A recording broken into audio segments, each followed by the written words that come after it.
Bom, eu na verdade não sei muito bem por onde começar, mas tenho que começar por gratidão, naturalmente. O meu coração está muito grato a todos vocês por me receberem.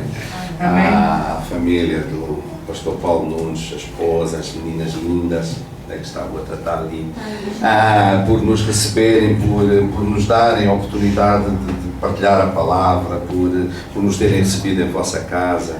E eu não posso deixar de agradecer por aquele patê tremendo que nós comemos. Eu estava a pensar no patê e a gente diz assim, mas o que é que tem o patê a ver com tudo? Tem, porque quando a comida é boa a gente come mesmo não estando a precisar. Eu vos garanto que eu não estava nada a precisar daquele patê. Não precisava. Se me perguntassem, precisas de patê? Eu dizia não. Mas ele estava tão bom, que eu comi mais do que a minha conta, não é? E então, eu estou a dizer isto porque eu estava quando nós louvávamos a Deus nesta casa. E é bom perceber que o Espírito do Senhor também se move aqui. Amém. E eu às vezes faço uma coisa que... Quando o louvor é mesmo bom, eu às vezes faço uma coisa que pode parecer estranha aos irmãos. Eu calmo-me, sabem? Eu fico sossegado. Eu gosto de imaginar-me como se fosse Deus, sabem? E ele estava tão bom, que eu fico só sossegado para tentar perceber, é assim, desta mesma maneira que Deus está a ouvir. É assim que Ele está a receber, não é? Então parece que eu não estou a louvar, mas o que eu estou é assim, eu estou-me a deliciar, eu estou a roubar dele um bocadinho daquilo que vocês estão a dar para ele. E eu fico assim, Deus, é isto que estás a receber, não é tão bom? Por isso, se Deus se agrada, Deus habita no meio do louvor do seu povo, precisamente por causa do louvor ser tão bom. Então às vezes nós ficarmos só ali sossegados a receber, é como se estivéssemos a pôr-nos no papel de Deus e receber o louvor. E é assim que Deus sente. Claro que Ele sente de uma maneira muito mais profunda, de uma maneira diferente de nós, mas é tão agradável, é tão bom. Então eu estava-me a lembrar do patê. Eu dizia, eu podia continuar a comer, mesmo sem precisar, eu podia continuar a comer. Amém, irmãos? E olha só, isto de comer não é mau, não é pecado, não é? Jesus era acusado de ser comilão e beberão, mas nós vamos olhar para a história dele e realmente onde Jesus estava, ele estava a comer. Não é?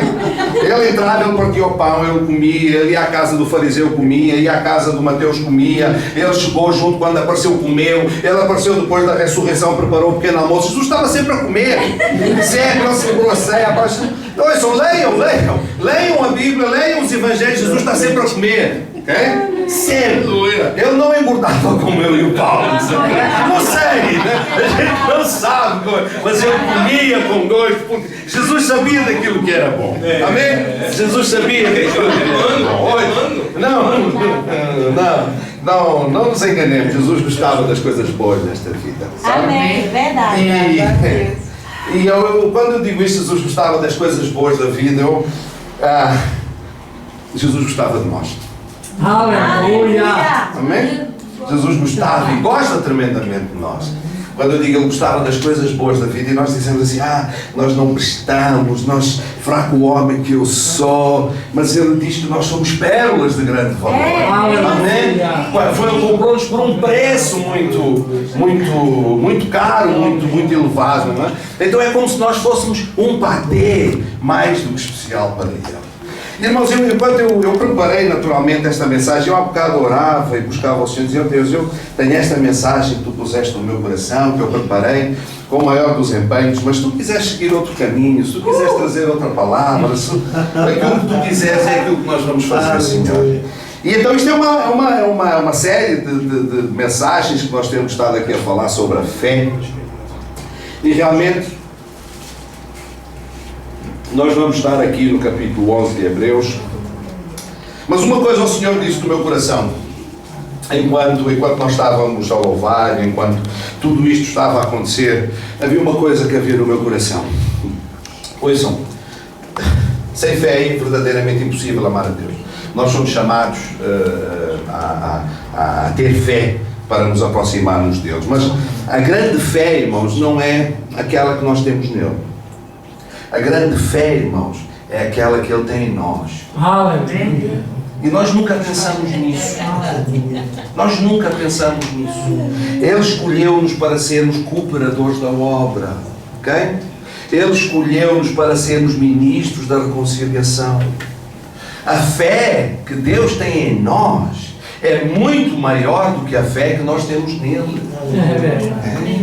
O Deus, o Pai, pegou em Deus o Filho, porque acreditou que nós íamos ser capazes de dar conta do recado. Aleluia. Ouçam, nós que achamos que podemos não acreditar muito em nós, podemos achar que somos falhos, que somos fracos, nossa carne é fraca, nós muitas vezes fazemos de nós pior do que aquilo que nós somos, mas Deus, o Pai, acreditou tanto em nós que enviou o seu Filho amado para morrer por nós. Irmãos, e é com esta fé nele que nós temos que adotar, aceitar este desafio de viver pela fé, irmãos, que ele tem em nós. Amém. Porque ele acredita em nós, ele deu-nos uma missão, ele comissionou-nos. Jesus não iria dar-nos um trabalho se ele não acreditasse que nós fôssemos capazes de o fazer. Ele acredita que nós somos capazes de o fazer. Ele acreditou naqueles discípulos, os quais ele chamou. E se nós olharmos para eles, mas o que é que eles tinham de especial? O que é que eles tinham de especial? Tirem Paulo da equação. Paulo era um homem letrado, ele sabia grego, ele sabia latim, ele sabia hebraico. Paulo era diferente. Mas pensem nos outros. Pensem nos outros. Anda, Pedro, vou fazer de ti pescador de homens. Pescador de homens. Pedro deve ter pensado, mas como é que eu vou fazer isso? Eu vou lançar a rede para cima dos homens? Como é que eu vou fazer? E nós dizemos que às vezes que Jesus passou a noite toda no monte a orar para escolher bem os seus 12. Não! Ele escolheu os 12 e depois transformou-os, capacitou-os, mudou-os. Como dizíamos de manhã, há bocado de manhã, já parece que foi longe, não é? Como dizíamos há bocado, não é? Nós não anunciamos Jesus, nós vivemos Jesus. Amém? Somos seu templo agora, somos sua habitação. Então, irmãos, eu vou pregar a mesma mensagem, mas eu tenho a certeza que ela vai sair diferente daquilo que eu desenhei. Ok?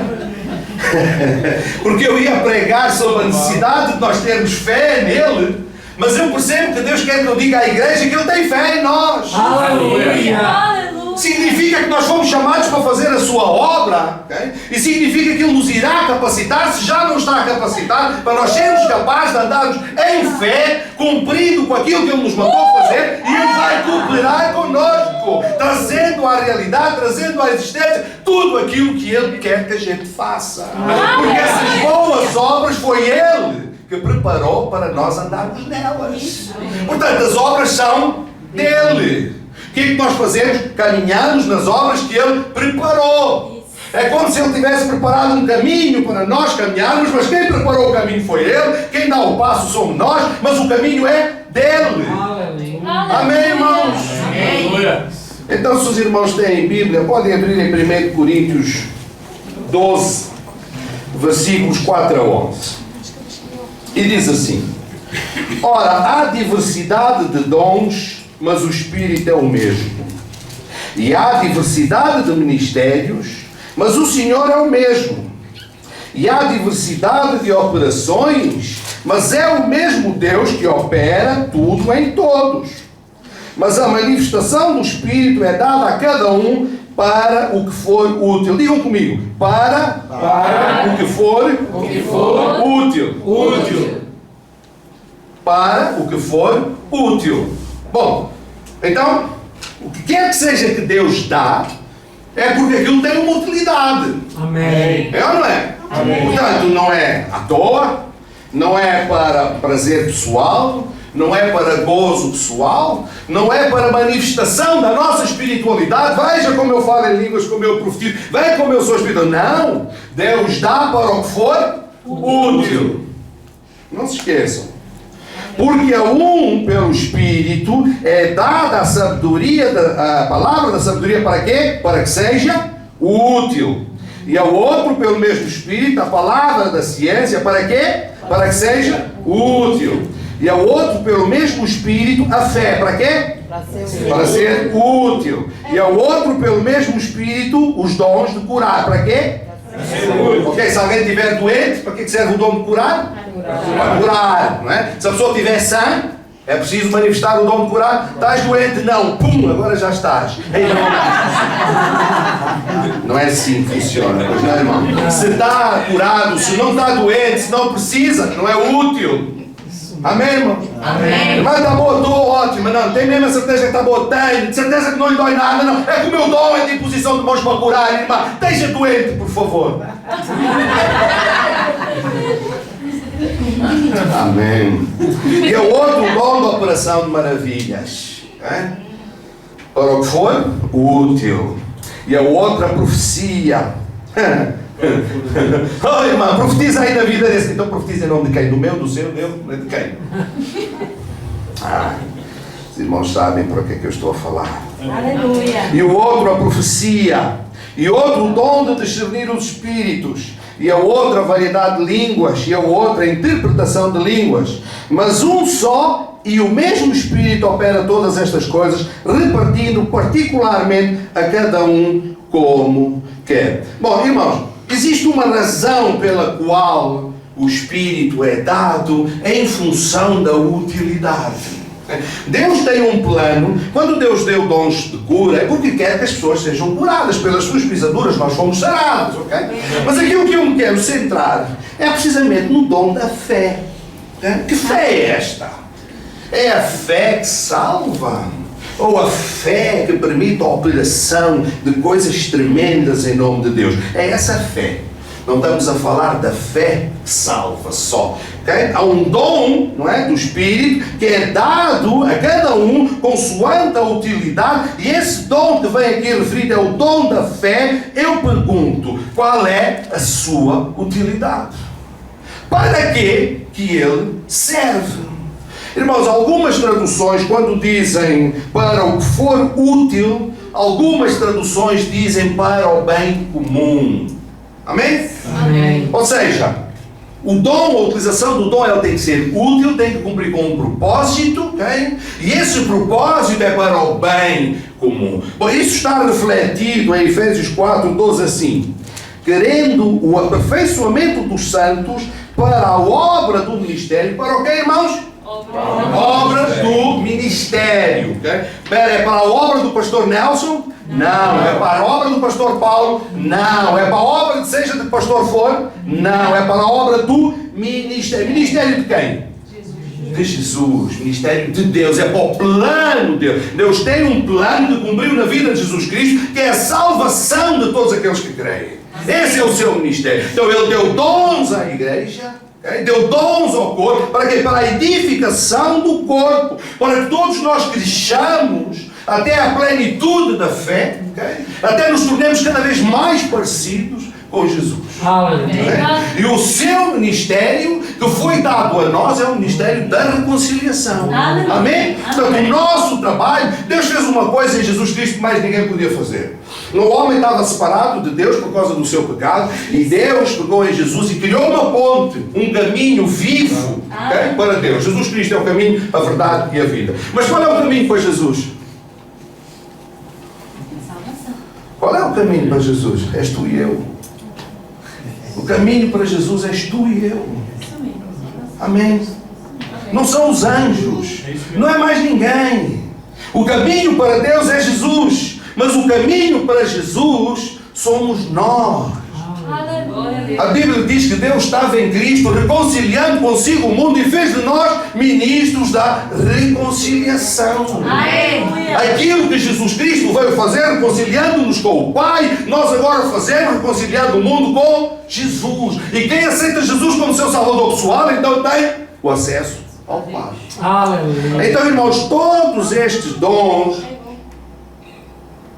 são dados para a edificação da igreja, para a edificação do corpo, para que todos nós possamos ser irmãos ousados.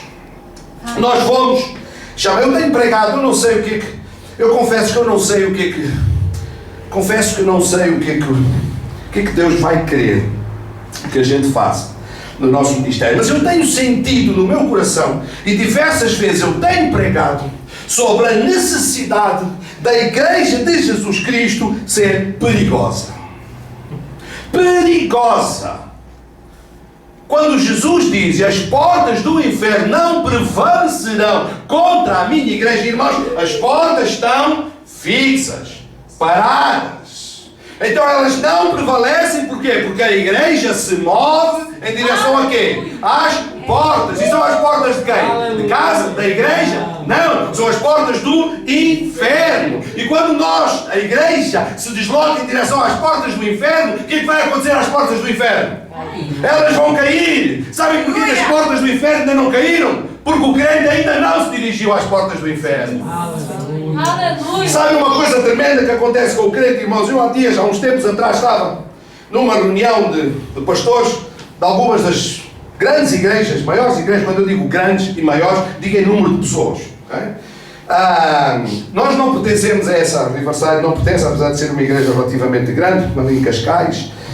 Tem cerca de uma assistência média de 150 pessoas, tem cerca de 250 membros, mais ou menos. É considerado uma igreja grande. E há muito tempo que esta federação de igrejas quer que nós nos juntemos a eles.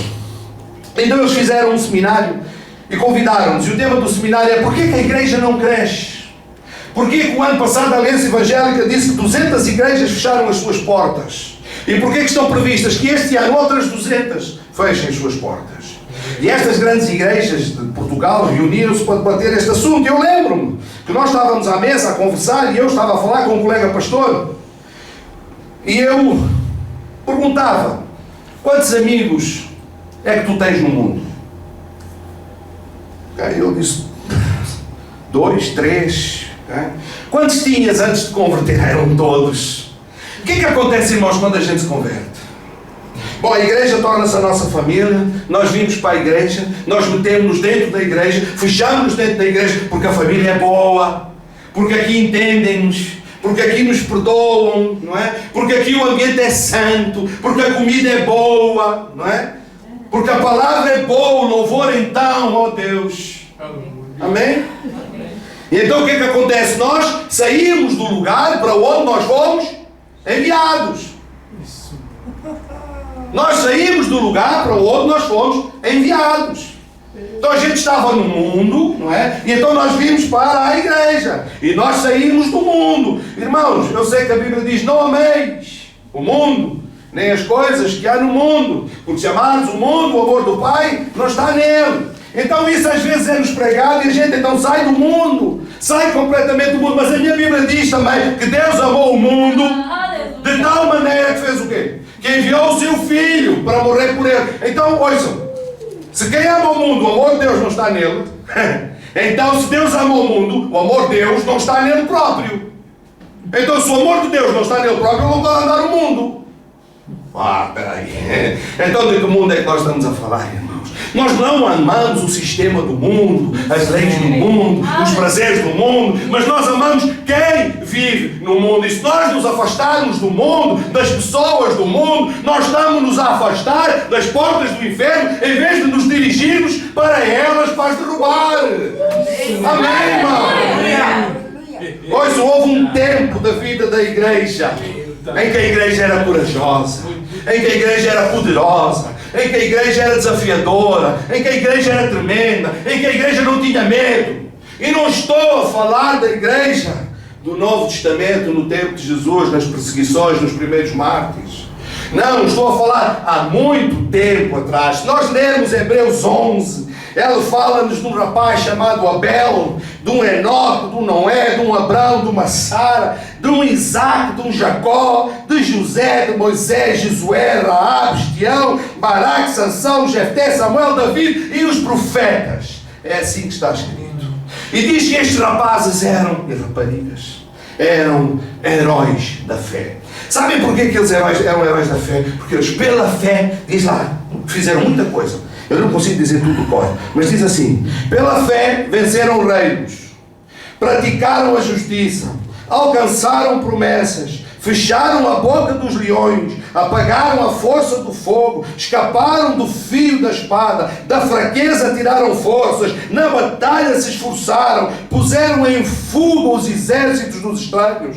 As mulheres receberam pela ressurreição os seus mortos. Uns foram torturados, não aceitando o seu livramento, para alcançarem uma melhor ressurreição. E outros experimentaram escárnio e açoites e até cadeias e prisões. Foram apedrejados, cerrados, tentados, mortos ao fio da espada. Andaram vestidos de peles de ovelhas e de cabras, desamparados, aflitos e maltratados, dos quais o mundo não era digno, errantes pelos desertos e montes e pelas covas e cavernas da terra. E qual era o seu combustível? O que é que movia estes homens? A fé, a esperança que eles tinham, que não alcançaram as promessas que nos são dadas, mas pela fé eles disseram que eram estrangeiros e peregrinos nesta terra. Pela fé suportaram tudo, pela fé tudo venceram, de tal maneira, reparem bem, que Deus não se envergonha deles. E nós dizemos, como se Deus precisasse disso: não me envergonho do Evangelho de Jesus Cristo. E saltamos: não me envergonho do Evangelho de Jesus Cristo. Eu queria ver Deus a saltar e dizer: não me envergonho de ti, filho, não me envergonho de ti. Amém. Aleluia. Deus não precisa que a gente não se envergonhe dele. Ele não se alimenta da nossa vergonha nem do nosso louvor. Deus quer se levantar e quer dizer: eu orgulho-me de ti, filho. Bem feito, filho. É assim mesmo, filho. Amém, irmão? Amém. É assim que Deus quer viver a nossa vida. É? Nós estamos muito preocupados com aquilo que temos para dar para Deus. Ele quer receber esse louvor porque Ele nos ama. Porque isso fala de um coração que ama. Tá? É como a relação que eu tenho com os meus filhos, que eles me amam, que eles nos aceitam. É a relação de amor que eu tenho com a minha mulher, porque nós gostamos de nos amar uns aos outros. Amém. Mas desenganemos-nos se nós pensamos, okay, que estamos a alimentar Deus como se Ele se engrandecesse ou se enfraquecesse com aquilo que nós lhe damos ou deixamos de lhe dar. Tudo aquilo que nós temos é dele, veio dele. Nós damos-lhe uma ínfima parte daquilo que recebemos dele. Irmãos, a igreja tem de, pela fé, tornar-se perigosa. Vocês sabem, Isaías 54 diz que Deus oferece a Israel dizendo: o teu Criador é o teu marido. Okay? O teu Criador é o teu marido. Quem fez o povo de Israel foi Deus. E Deus diz: o teu Criador, que é Deus, é o teu marido. Nós hoje somos a esposa, não é? A noiva do Cordeiro. A mesma relação que nós hoje temos com Cristo era a mesma relação que Deus tinha com Israel. Okay? Israel era a esposa, era a mulher. Deus é o marido. Amém, irmãos? Amém. Quando esta esposa estava a ser formada, Deus chamou um homem chamado Moisés. Esta esposa ainda não era esposa. Esta esposa estava a ser germinada, okay, no ventre do opressor. Okay? Ela estava a ser germinada no ventre do opressor. Okay? Jacó, okay, como espermatozoide, entrou na terra do Egito. Okay? E lá, na barriga do monstro, okay, o povo hebreu começou a multiplicar-se, começou a crescer, começou a formar-se. Okay? Foi na barriga, okay, no ventre do opressor, que o povo de Israel se começou a formar. Okay? De tal forma ele cresceu, de tal forma ele foi oprimido, que um dia Deus ouviu o clamor do seu povo e levantou um homem chamado Moisés. Todos conhecemos a história. Amém, irmãos? Amém. E Moisés foi e libertou o povo da opressão. Irmãos, eu quero que vocês imaginem estes 600 mil homens, mais crianças, mais mulheres, 3 milhões de pessoas, 2 milhões de pessoas, 5 milhões de pessoas, não sei, mais todos aqueles estrangeiros que saíram naquele êxodo tremendo. Irmãos, eles demoraram cerca de 40 anos até chegar a Jericó. Ok? Eles saíram do Egito e não foi possível, irmãos. Não era possível, naquela terra toda à volta, o povo não saber que o mar se tinha aberto. Não era possível. Vocês imaginem que amanhã alguém diz que o Tejo se abriu por uma razão qualquer, é notícia em todo o mundo. Em todo o mundo é notícia que lá em Portugal, naquela terra pequena, o rio Tejo se fendeu de um lado ao outro. Quando o Mar Vermelho se abriu, quando o mar, todo mundo soube que aquilo aconteceu. Tal como todo mundo soube que as 10 pragas tinham vindo sobre o Egito. Egito, a principal potência daquela altura, estava a ser comentado em todo o lado o que estava a acontecer com o povo judeu. Todas as vitórias que eles andaram, todas as guerras, todas as conquistas até chegarem à terra prometida, o maná que veio do céu, as perdizes, quando tiveram sede, a rocha que brotou água, todos estes milagres, todas estas maravilhas eram conhecidas no povo à sua volta. Quando eles chegaram a Jericó, podes pôr em Josué 2, 9 a 11. Quando eles chegaram a Jericó, eu vou-vos ler esta passagem. Eu não sei se algum de vocês vai poder dizer quem foi a senhora que disse isto. Mas não direi. Diz assim: bem sei que o Senhor vos deu esta terra. Bem sei que o Senhor vos deu esta terra. Irmãos, eles tinham acabado de chegar. Tinham passado 40 anos. Okay? Deus fez uma purga naqueles que não criam. Okay? Eliminou-os todos durante aqueles 40 anos no deserto para que aqueles que acreditassem pudessem chegar à terra prometida. E quando eles chegaram a Jericó, uma senhora diz assim: bem sei que o Senhor vos deu esta terra. Eles ainda não tinham andado a marchar à volta da terra. Eles ainda não tinham feito nada. 2 espias tinham sido enviados àquela terra. E quando eles chegaram àquela terra, uma mulher chamada Raab disse assim: bem sei que o Senhor vos deu esta terra. Irmãos, ainda não tinha acontecido nada. Não se tinha passado nada. Eu não sei que idade é que era esta senhora. Sei que ela tinha idade suficiente para ser mãe, porque ela casou com um israelita. E talvez vocês não saibam, alguns outros saberão, que esta senhora se tornou a trisavó do rei David. E esta senhora era uma meretriz. Sabe o que é uma meretriz? Sim. Meu filho talvez não saiba, é muito novo. Uma meretriz, filho. O quê? Hoje. Ela era uma meretriz. Mas os irmãos sabem todos o que era uma meretriz. Esta senhora é mencionada na genealogia do rei David. Esta senhora é mencionada na genealogia de Jesus Cristo.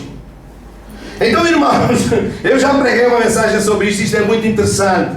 Quando diz que em tudo Ele se fez semelhante a nós, até na família disfuncional, Jesus foi semelhante a nós. Adotado. Sim, adotado. Olhem para a genealogia dele, tem lá tudo. Tem lá tudo.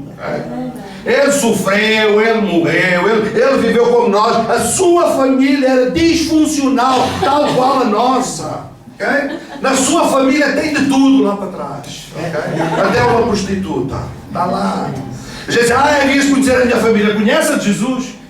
Conhece a de Jesus? Meu pai foi um adúltero. Davi também. E um assassino? Pô, igual. Não tem diferença. Ai, mas a minha vida. Conhece a família de Jesus. Até no disfuncionalismo das nossas famílias, a família de Jesus é igual. Para que nós percebêssemos que é pela graça que nós lá estamos. Não temos mérito, irmãos. É pela graça. Mas vamos voltar aqui a Josué 2, 9, 11. Bem sei que o Senhor vos deu esta terra e que o pavor de vós caiu sobre nós. Irmãos, eu não sei que idade é que Raab tinha, mas ela viveu tempo suficiente para acompanhar as obras que o Senhor estava a fazer na sua igreja enquanto a formava. Amém. Glória a Deus. Não foi preciso muito, porque todo mundo ali à volta estava a ver o que é que o Senhor estava a fazer com o seu povo. Irmãos, para que haja povo é preciso existir 3 coisas. Para que haja uma nação é preciso existir 3 coisas. População em grande número, ok? Uma constituição, ok? E uma terra. No ventre do opressor, aquela população começou a crescer, até atingir um número grande de pessoas para cumprir com o primeiro propósito de uma nação, ser em número suficientemente grande. No Monte Sinai, eles receberam a constituição da sua teocracia. Primeira coisa que se faz num país quando ele se forma é ter uma constituição. Nós olhamos para os primeiros 5 livros da Bíblia e dizemos, é o Pentateuco, são os primeiros 5 livros da Bíblia, é a lei. Mas é mais do que isso, é a constituição daquele povo. Sim. Quando um povo se torna independente, quando Timor ficou independente, a primeira coisa que eles fizeram foi fazer uma constituição. Porque sem constituição não há povo, não há nação. Então eles fizeram a constituição. O que é que faltava a seguir? Uma terra. Faltava a seguir uma terra. Para quê? Para que a esposa, para que a mulher de Deus estivesse formada. Irmãos, esta mulher tinha tanta ousadia. Ela saiu por ali conquistando reinos, devastando tudo à sua frente. De maneira que quando eles chegaram a Jericó, diz assim, o pavor de vós caiu sobre nós. E que reparem bem, todos os moradores da terra, quantos? Todos. Os moradores de onde? Da terra. Diz assim, estão desmaiados diante de vós. Ouçam, quando eles chegaram, Deus é misericordioso, muito. Porque quando eles chegaram a Jericó, eles estavam tão desmaiados, tão mortos já. Eles já ouçam, Deus disse, toca as trombetas que isso é suficiente. É suficiente, já estão, eles estão assim. Amém, irmãos? Eles estão assim, cheios de medo. Toca as trombetas que é suficiente. Não batam mais no ceguinho, porque... Irmãos, por quê? Por que ela estava a dizer isto? Por que estava a dizer? Porque temos ouvido que o Senhor fez o quê? Secou as águas do Mar Vermelho diante de vós, quando saís do Egito, e o que fizeste aos 2 reis dos amorreus, e a Seom e a Og, que estavam da além do Jordão, os quais destruístes. Ouvindo isso, o que aconteceu?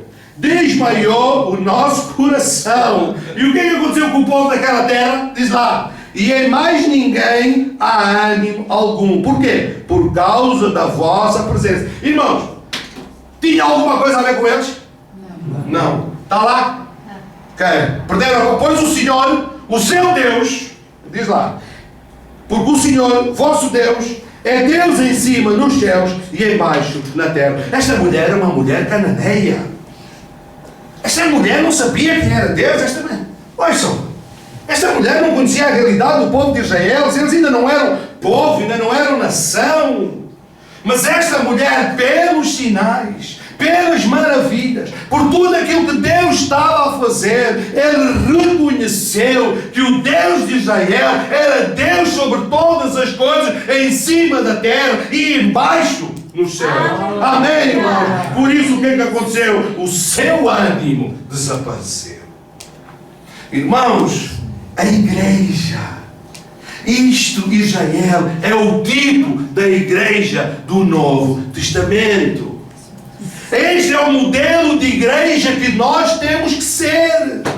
Ousados, corajosos, de tal forma a fazer obras, sinais e maravilhas, porque o que o Senhor diz, devemos pregar a palavra e Ele vai cooperar connosco, fazendo sinais e maravilhas. E nós não vemos sinais e maravilhas, sabem porquê? Porque nós não pregamos a palavra.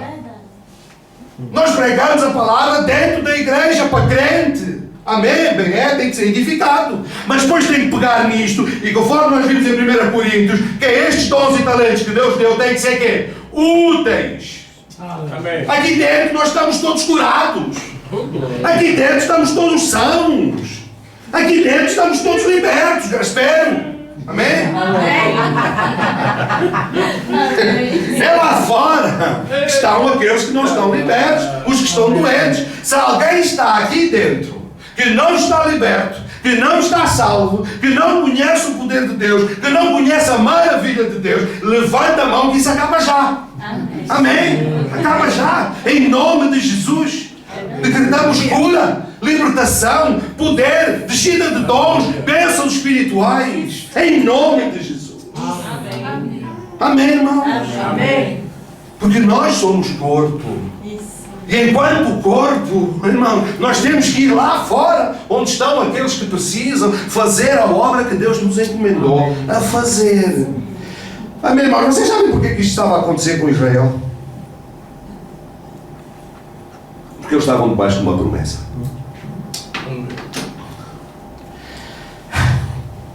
Isto não era por acaso.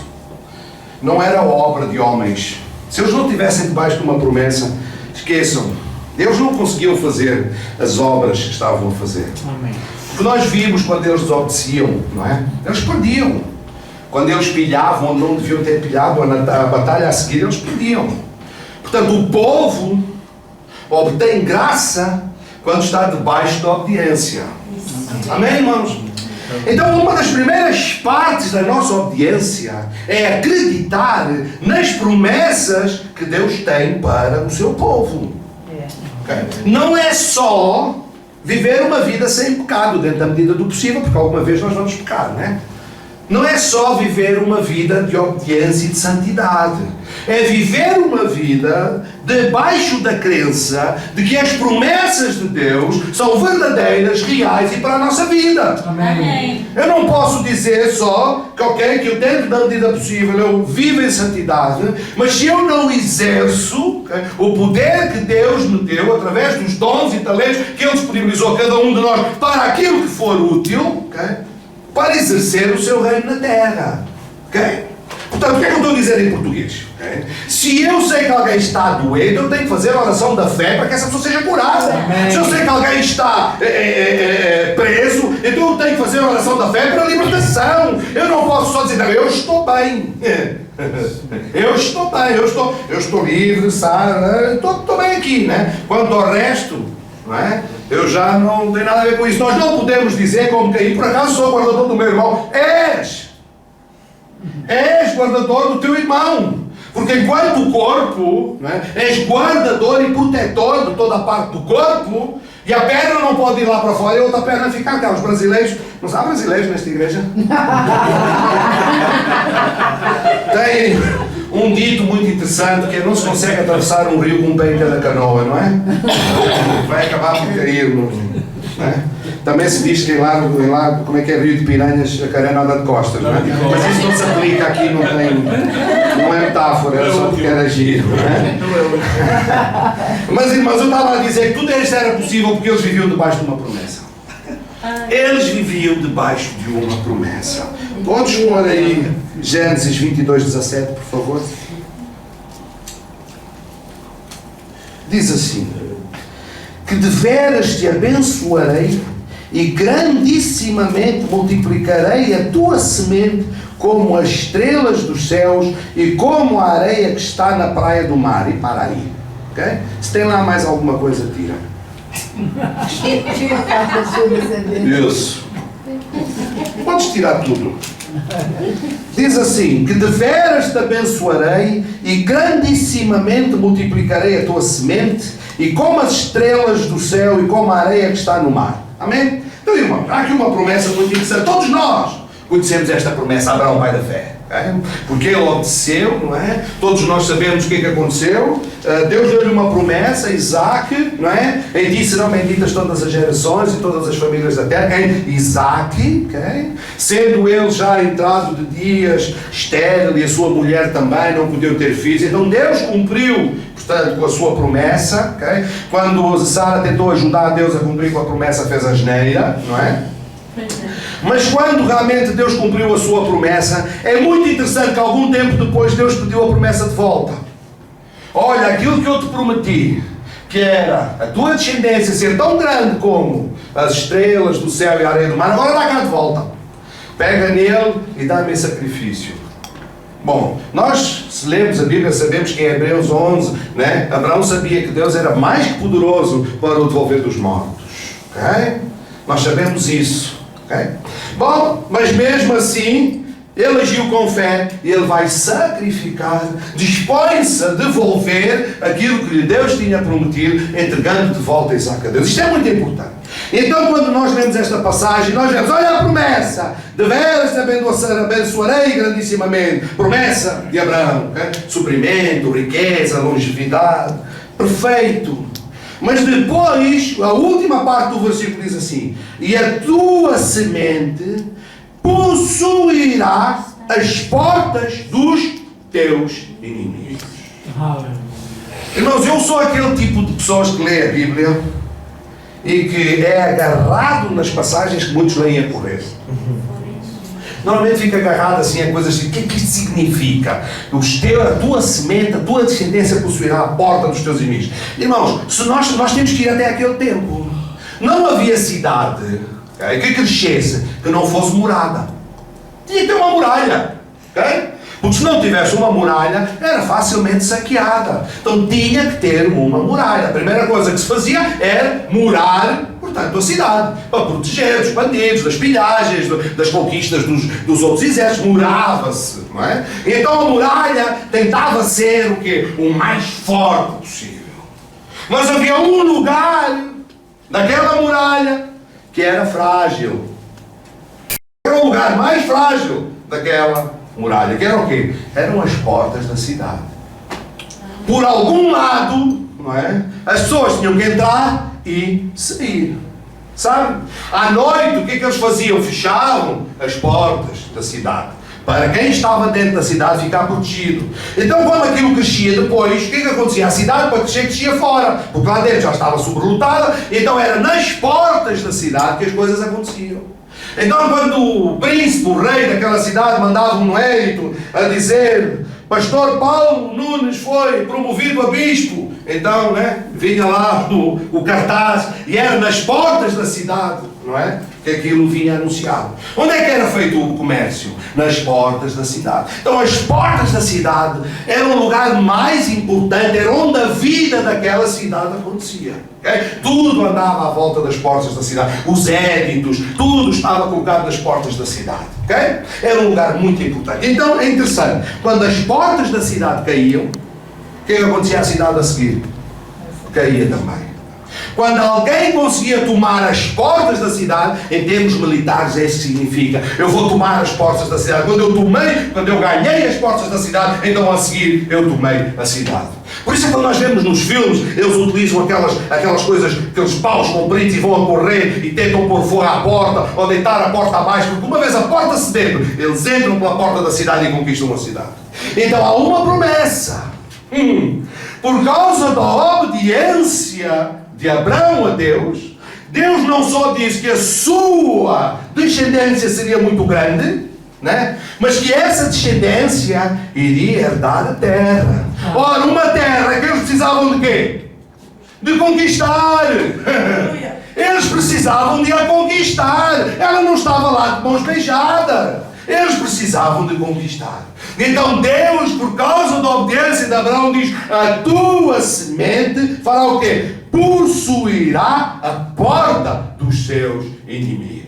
Amém. Então, quando Deus deu a terra prometida a Moisés, as portas de nenhuma cidade aguentaram diante daquela igreja que se movimentava em direção àquela cidade. Irmãos, isto não é só físico, isto é espiritual.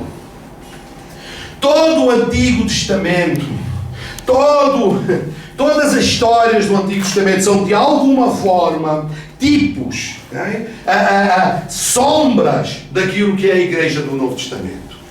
Tudo aquilo que aconteceu no Antigo Testamento aponta para realidades espirituais no tempo do Novo Testamento. Amém, irmãos? Amém. Então, o que são estas portas, irmãos? Bom, a descendência de Abraão, vocês sabem em quem é que se cumpre? A semente, a descendência de Abraão, cumpre-se na pessoa de Jesus Cristo. Ele é a descendência prometida. Isaac não é mais nem menos do que um tipo de Jesus Cristo. Isaac é uma sombra de Jesus Cristo. Isaac aponta para Jesus Cristo. Então, irmãos, este Jesus Cristo, no Novo Testamento, com os seus discípulos, faz esta pergunta: e vocês? Quem é que vocês dizem que eu sou? Quem é que vocês dizem que eu sou? E Pedro responde, não é? O que é que Pedro disse? E tu és Pedro. E depois ele diz sobre esta pedra, qual? Pedro? Não. A revelação que Pedro recebeu do Pai a dizer que tu és o Cristo, tu és o Filho de Deus. E Jesus diz sobre esta pedra o quê? O facto de eu ser essa promessa, de eu ser essa descendência, de eu ser o Isaac prometido. Também te digo o quê? Que as portas estão onde? Aleluia! Que as portas do inferno não irão prevalecer contra quem? Contra a tua igreja, contra a minha igreja, a igreja que Jesus Cristo, que é a pedra principal, a pedra de esquina. Ele diz: a minha igreja, não é a igreja do Nelson, nem do Paulo, nem de nenhum pastor, é a minha igreja, Jesus Cristo. Ele diz: eu, Jesus Cristo, criarei a minha igreja. E se a igreja for dele, as portas do inferno não irão prevalecer contra a sua igreja. Aleluia! Amém, irmão! E esta é verdade. Quando nós olhamos para a igreja do Antigo Testamento, eles tremiam. Quando eles chegaram a Jericó, as portas de Canaã começavam ali, as portas da terra prometida estavam ali. Era em Jericó que começava a conquista da terra prometida. E havia uma promessa dada por Deus a Abraão: as portas dos teus inimigos não vão resistir. E Jesus Cristo diz o mesmo no Novo Testamento: as portas do inferno não prevalecerão contra a minha igreja. Porquê? Porque a promessa tinha sido dada por Deus há tantos anos atrás e estava-se a cumprir novamente na vida de Jesus Cristo. Amém, irmãos? Porque eles viviam debaixo dessa promessa, irmãos. Ouçam, eu comecei por dizer, eu vou acabar dentro de 1h30.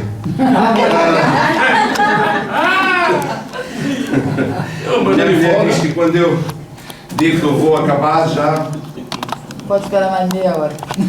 Ainda vou dizer isso 3 ou 4 vezes mais. Eu vou tentar ser fiel. Irmãos, a realidade aqui é esta.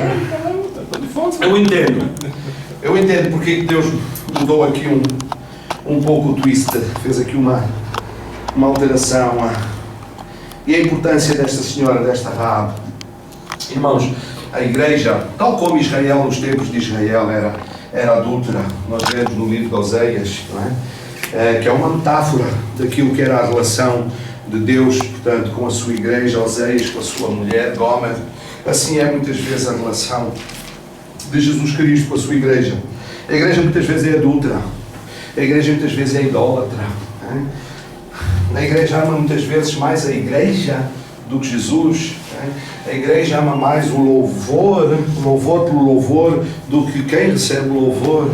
A igreja ama mais o pastor ungido do que a palavra, percebem? A igreja ama mais a Bíblia, não é? A palavra, o formato, o papel, não é? Do que o Espírito que a vivifica.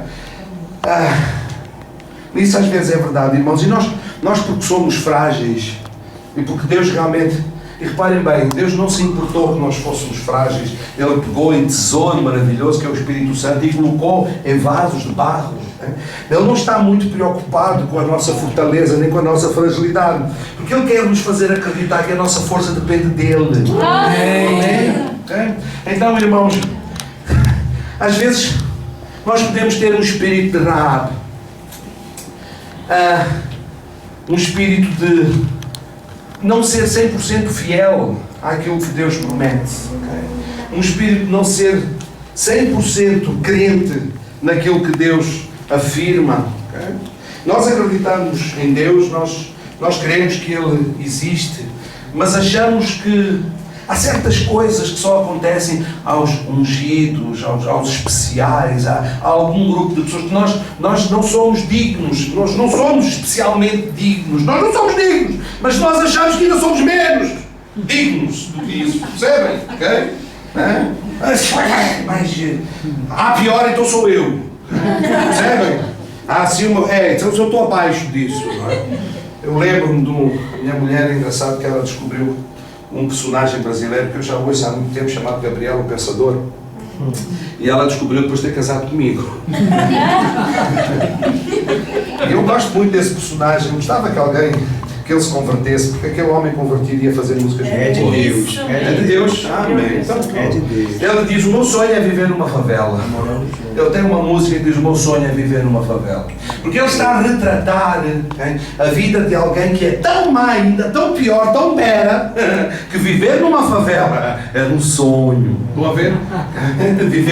Meu sonho é viver numa favela. Então alguns de nós às vezes somos assim, achamos que somos indignos de Deus. Okay?